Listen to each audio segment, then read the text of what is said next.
તો આ તરફ ગીર સોમનાથમાં માસૂમ બાળકો પર જર્જરિતનું જોખમ છે। ઉનાની ઊંટવાડા પ્રાથમિક શાળા જર્જરિત બની છે।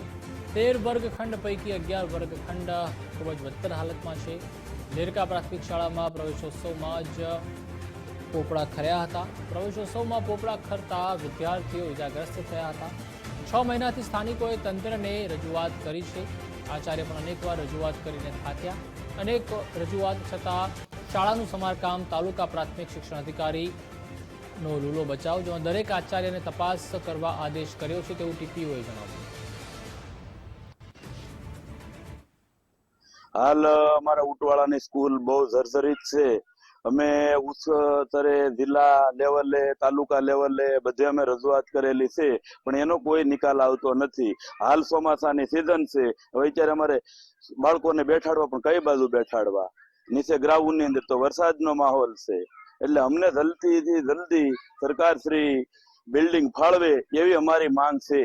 અને હું એસએમસી નો સભ્ય છું। હાલમાં હું ઊંટવાડા ગ્રામ પંચાયતનો સદસ્ય છું અને આ રજૂઆત મેં અગાઉ કરેલી છે, પણ આને રિપેરિંગ કરવાનું કહે છે। હવે આ બીમ જ આખો તૂટી ગયો, તો એ રિપેરિંગ બીમ તો ન થાય, કોલમ જે છે એ તૂટી ગયેલ છે ને આ સ્થિતિ તો બેન જે આચાર્ય છે અમારા ગીતાબેન સ્કૂલના, એ 4 મહિનાથી પ્રોસિજર અહીંયા કરી ડિમોલેશનની અને તોડી પાડવાની, પણ એ મંજૂરી નથી આવી અને રિપેરિંગની કોઈ ગ્રાન્ટ અત્યાર સુધીમાં નથી આવી। એન્જિનિયર જોવા પણ નથી આવ્યા અને જે કાર્યપાલક ઇજનેર છે ત્યાં આપણે જે છેલ્લે વાંસોદની ઘટના ઘટી એ પછી આપણે દરેક આચાર્યશ્રીઓને આવા જે ખરાબ હાલતમાં જર્જરિત હાલતમાં રૂમો હતા બરાબર, એ માટેને મરામત અથવા રૂમ ડેમેજ કરવા માટે જાણ કરેલી। એ દરમિયાન ત્યાંથી 11 રૂમોમાંથી અત્યારે મેજોરિટી બધા ડેમેજ રૂમ છે। અત્યારે હાલ 2 રૂમ અને જે એક શેડ છે એ શેડ છે, એટલે આપણે વેકેશન પહેલાં જ એ બધાને સૂચના આપેલી અને અત્યારે 2 પાળીમાં લગભગ વેકેશન પહેલાંથી જ 2 પાળીમાં શાળાઓ શરૂ છે અને ત્યાં 8 વર્ગો છે, 1 થી 5ના